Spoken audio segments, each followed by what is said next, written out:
Hari Om. Welcome to our next Bhagavad Gita video lesson. Could start with our slow, deep breath. Feel the body is relaxed. The mind is receptive. We're up to now episode 42. I'm calling it Working Hard to Get to Effortlessness.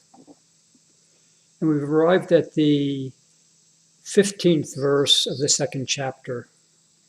I'll read it to you. Without a doubt, the one who remains steady and is not tossed about by the experiences of this world, whether they be painful or pleasurable, is fit to experience immortality.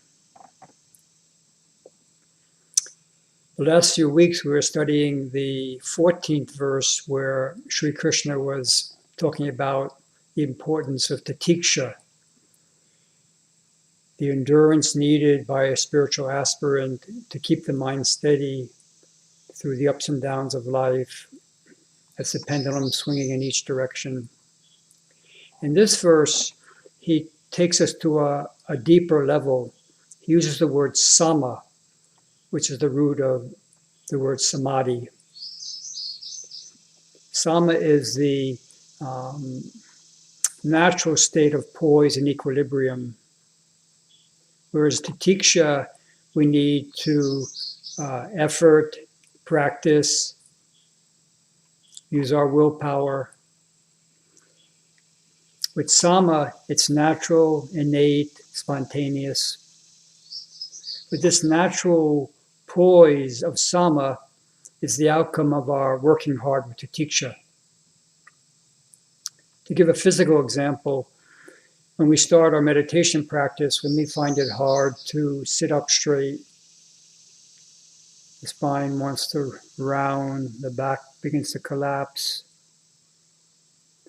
As we stay steady with this through tatiksha, and as we hopefully practice hatha yoga, we may find that we're actually more comfortable when the spine retains its erect, natural three curves.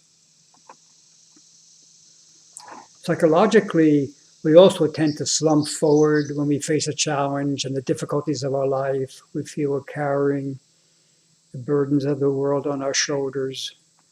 And it does take tatiksha to stand up straight and face these challenges.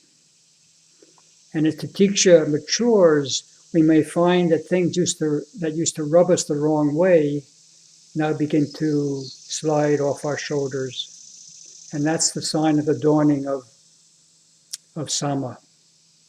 And Krishna is very adamant. He says, without a doubt, that such sama is going to lead to the experience of samadhi.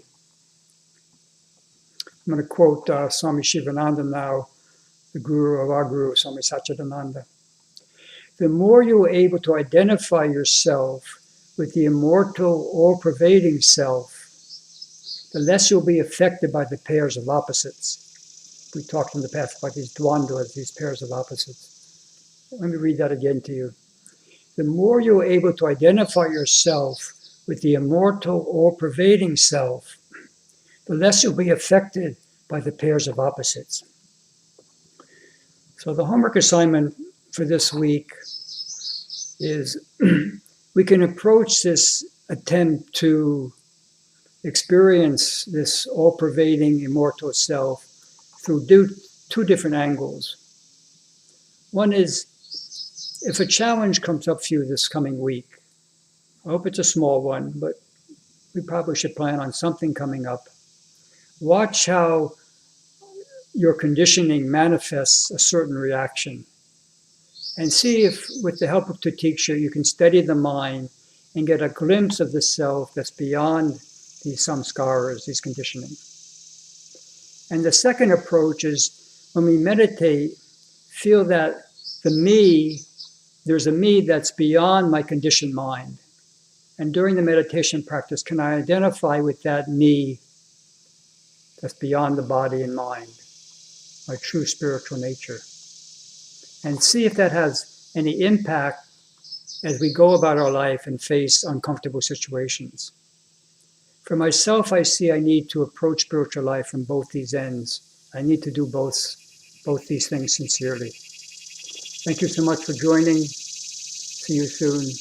Om Shanti, Shanti, Shanti.